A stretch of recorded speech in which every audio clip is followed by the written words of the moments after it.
Hello, everyone. This is Adam Meister, the Bitcoin Meister, the Disrupt Meister. Welcome to the One Bitcoin Show. Today is September the 9th, 2020. Strong hand, long term thinking. Bitcoin is the next Bitcoin. 5-digit realm, unconfiscatable conviction. Be a unique beast. I'm offended by selling. We're one day closer to an all time high. Don't FOMO on alts. Don't be impulsive. But hey, impulsive people are allowed in Bitcoin. And hey, we've got the king of the impulsive people, Dave Portnoy's back in the news again. We'll get to that in a second. So, hello, my elite friends. Do you have any questions? We're going to have plenty of time for questions today. Trust me. You can type in Bitcoin Meister. You can do a super chat to get my attention, and we'll have a grand old time. Tomorrow, 5:30 p.m., questions and answers with me and Andy Hoffman right here. That's in 24 hours from now, Thursday. It is always great to have Andy Hoffman on the show. Now, and of course, check out everything below. Follow me on Twitter, TECHBALT. You need to retweet this, people. Come on. DisruptMeister.com, all 1,800 of my old shows. Ooh, I've done a lot of shows, haven't I now? Okay, and you people that listen to this at sportsmeister.com, yeah, I gotta hand it to the people, the 20 percenters who listen to this show. They don't need fancy sets or graphics. They don't need to see my face. They've been doing quite well. They've been doing. There are no YouTube algorithms over there. Those people are real. They seek it out on their own. And good job, listeners over in podcast land. You guys have been listening quite often. All right, now and you really listen, people. That's an important word. If you want success in life, understand what the word listen means. Listening comprehension. Just don't sit there, stare and drool. Try to understand, comprehend what the speaker is saying. A lot of you can't do that. A lot of you don't do that. I don't know why. Okay, maybe you're impulsive. You're distracted. You're distracted by Dave Portnoy. Well, Dave Portnoy's got a hilarious video out there. He talks about the cryptocurrency social media landscape, how we're some wild gamblers, he calls us, craziest people. He says crazy people in crypto. He loves it. He wants to be a part of it. He's very busy with his stocks. He doesn't know anything about stocks. He says he doesn't know anything about crypto either, but he's been distracted by stocks, so he hasn't gone anywhere. He's still here. He's spreading the word to the masses. Oh yeah, and they are the masses. I have no problem with those people being around. A few of them will they'll lose the impulsive aspects of their lives. They will acquire long-term thinking. He even uses the term strong hand, weak hand. He doesn't know if he's a strong hand or a weak hand. Yeah, he's partially an actor, of course. We have to understand. He's good at marketing. He's funny. He's a comedian. And I'm glad. He's sticking around. He isn't gonna he doesn't move markets. He's not gonna move the Bitcoin market, at least. He probably can move the markets of little teeny 6-tier altcoins. So I'm sure. Oh, maybe he'll be like the Belizean. He'll get bribes from people. No, I don't know if he's going to be paid to tweet out altcoin. You never know. I think he's above that. I think he's above accepting bribes from 6-tier altcoins and saying they're great when he doesn't know what they're talking about. That's for dudes that have legal trouble in Belize. Whatever happened to that dude anyway? Okay. All right. How you guys doing? Buy and hold says, I miss your buy and hold, says James Davidson. Oh, there's nothing. It's here. It hasn't gone anywhere, people. Retweet it. Let me put this into the tweet right now. Whereas I have so many things open, I want to. There you go. Yes, and Taval Docrace knows the name of the guy I was talking about. His initials are JM, and a lot of people like blindly worship him because he's famous. He had some security software once that still bears his name, but he got into some trouble in Belize. Anyway, okay, yeah. So Portnoy, I think it's good that he's around, and Impulsive people, maybe you'll learn not to be impulsive. Okay. he says people in crypto are gamblers. Not all of them, Dave. Not all of them. There are some strong handers out there. But what you're going to encounter, the way you present yourself, you're going to encounter a lot of gamblers. And all right, good.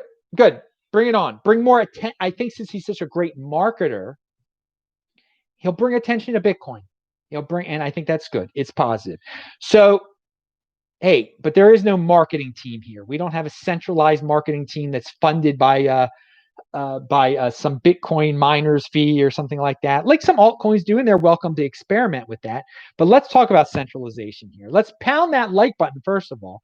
But Tether, centralized. Yes, it is.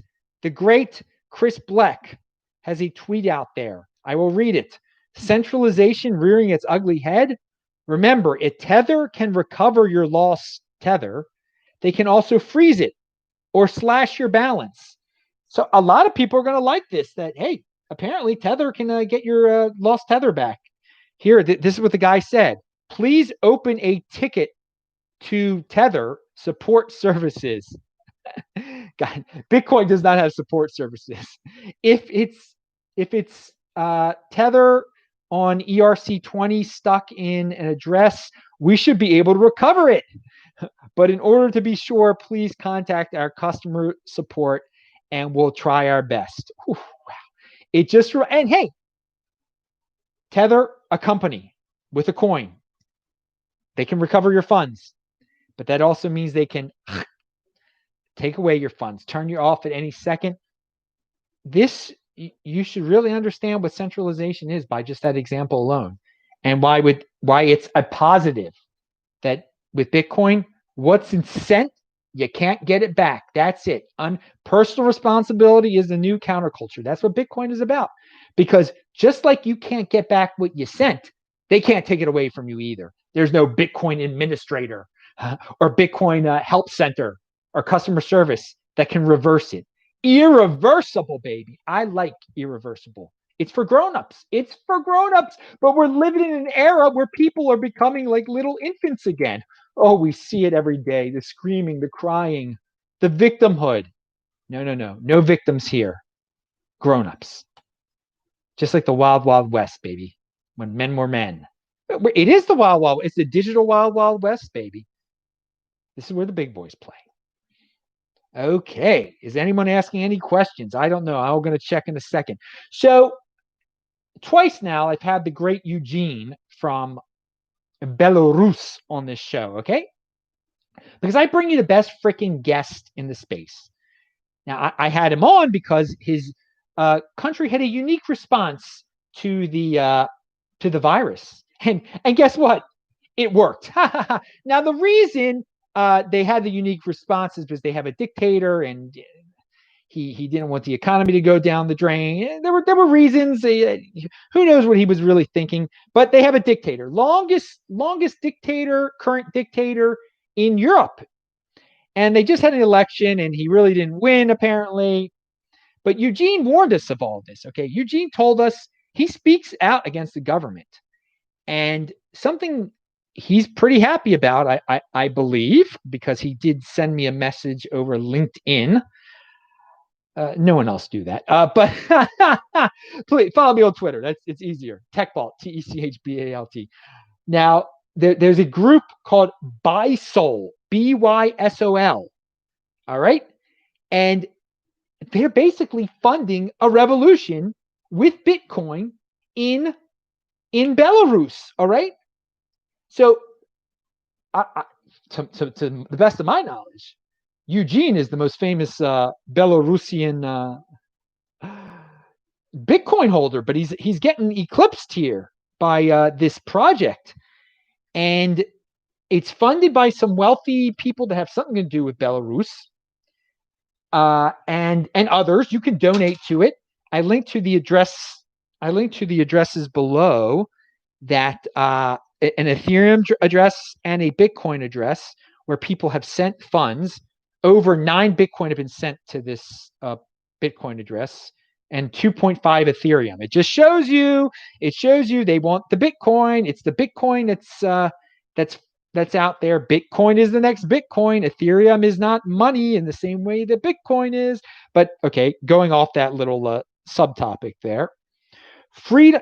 They have demands. It's okay. So basically, if you work for the government or if you've been canceled somehow in Belarus, and apparently it's pretty easy to get, and you have no job anymore, and you can prove it, you go to this fund and say, "Hey, I'm a revolutionary. I spoke out against the government. I need money now," and they give you money. They give you Bitcoin because the government can't stop it, and the government is not happy about it. So yes, it is funding revolutionaries. It really is. So it will encourage more people to not get discouraged by when to think all is lost because hey, we're marching, and because I got caught marching, now I got fired from my job and no one will talk to me anymore, and I got government agents up on me. No, you're good. You're going to get income. Well, you're getting donations from this fund. So they can take it to a whole new level, though. Also, I mean, they've clearly been able to get the Bitcoin into this country. They could really fund the revolution over there. But I got to say, I hope Venezuela copies this. And this is a private organization, this BySol. Okay, I linked to it below. belaruswith.me/English. It's linked to below. This is private organization beating the government with private money, Bitcoin. I love it. I love it. This is the future. This is how political battles may be fought in the future. Okay, now, politics is horrible, obviously, and these people want the politics to end, the nonsense to end, the dictatorial aspects of it to end, for them to have free. And their demands are freedom to all political prisoners and all detained and arrested for political reasons, their full rehabilitation, dismissal of former President Lukashenko, and transition of power to the new legitimate president. I can't pronounce his name. Legal assessment of the actions of those who participated in repressions and forgery of the elections. And okay, some other demands there. You can read it yourself. This is what this group supports, what they demand, and they're being totally funded by Bitcoin donations, and they have taught people in Belarus how to acquire, or well, how to set up a Bitcoin address. So we support anyone who was repressed, prosecuted, or lost their jobs because of participating in strikes or peaceful protest in Belarus. We support okay, did I yes. Okay, we support public servants and law enforcement, okay, who quit their jobs and are against the demonstrations and forgery of the presidential elections in Belarus. Okay, they phrase it a couple of different ways there. If you're being threatened to be fired, or if you were fired, we will support you. You will not be left alone. The people of Belarus are with you.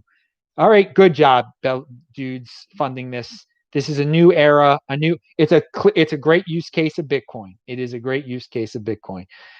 Let's so yesterday I was talking about Africa, their use cases of Bitcoin getting more attention as if it was 2015 again. And I made a video in 2016 about Nigeria, and I linked to it below.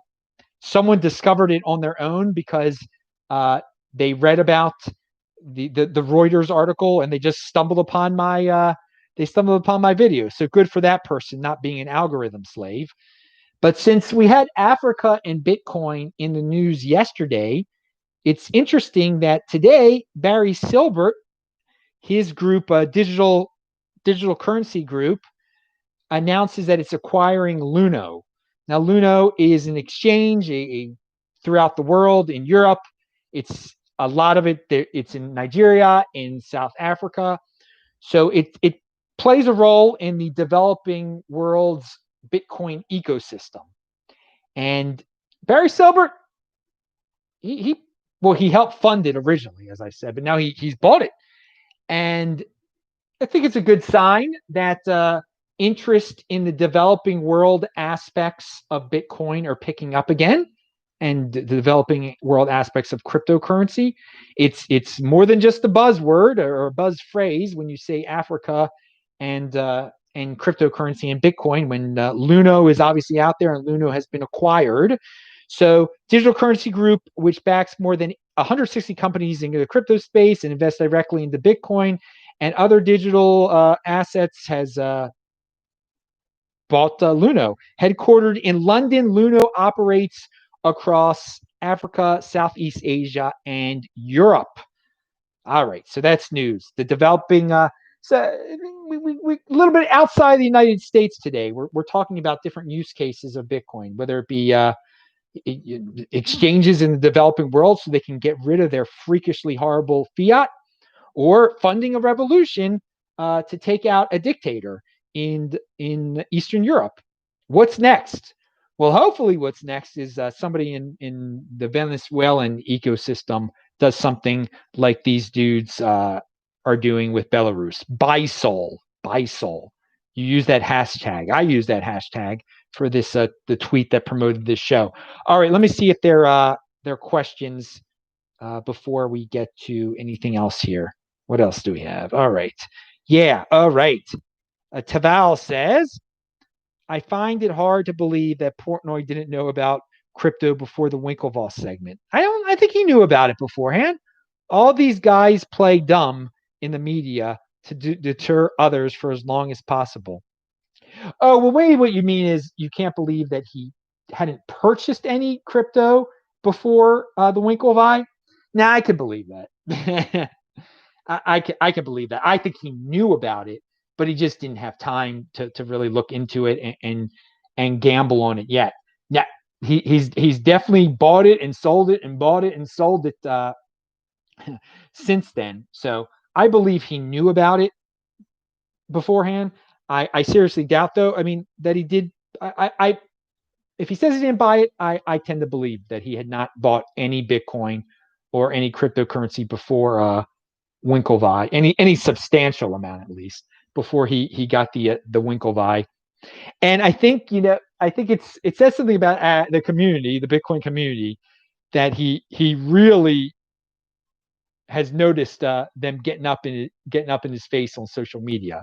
He doesn't get that from the 49-year-old stock investor from Long Island or whatever isn't coming up on him on Twitter, screaming at him constantly. So we are quite unique beast in this space. Portnoy is a unique beast, and he appreciates that aspect of it. What he encourages within the space is quite impulsive with the trading and this altcoin, that altcoin. And I mean, he's a day trader. He is a day trader. That's what he's gotten into on the stock side of things. So, hey, and he's a sports guy also. So if he can get people to make Bitcoin their pastime instead of the NBA, I think that'll help. That'll make the world a better place. I mean, you're just sitting there. You're very passive when sports is your pastime that just dominates your life. But you're quite proactive when you make cryptocurrency an investment and something to be a pastime with, also something to distract you from the some of the some of the hard aspects of life. All right, I've talked about cryptocurrency and altcoin wars as the future of pastimes on other shows of mine, which you can watch at disruptmeister.com. All right, dudes, that is probably the end of the show right here. Anyone else have some questions? Going once, going twice. All right, just a reminder, tomorrow this same time, 5:30 p.m. Baltimore time, East Coast time, Andy Hoffman will be on the show. And I'm just seeing if there was anything I skipped. It felt like I skipped something. Weren't many topics today. All right, dudes, pound it. See you tomorrow. I'm Adam Meister, the BitcoinMeister, Disrupt Meister. Subscribe to the channel, please. And well, actually, you don't really have to just watch the darn shows. I don't care who the heck subscribes or not. Spread the word because when you're subscribed to the channel, even if you bang the bell button, it's just the way YouTube works now. It's just a suggestion, banging the bell button. That means to them, it's just a suggestion that you're interested in it. They might send you, when I'm live. They might send you when I post a new video. So it's, hey, don't be an algorithm slave. The rules of YouTube are out there, dudes. But do pound that like button. Pounding the like button is good. Subscribing to the channel, yeah, do what you want to do. All right, I'll see you guys tomorrow, and that's it. Bye bye. Thanks.